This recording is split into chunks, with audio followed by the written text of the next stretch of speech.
Good evening, ma'am. I'm Jeremy Padayhag and I am from LFCA 233A035.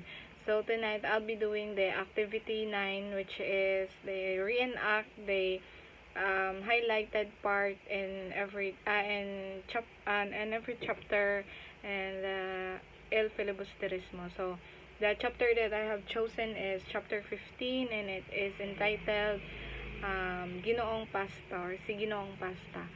So Ginoong Pasta ay kilala sa talas ng kanyang isip at tangking katalinuhan. Sa kanya lumalapit ang mga pari upang manghingi ng payo kung nasa isang gipit na sitwasyon. Nakikipag-usap si Isagani sa Ginoo tungkol sa kanilang balak. Nais niyang kausapin si Ginoong Pasta, si Don Custodio at mapasang-ayon ito. Nais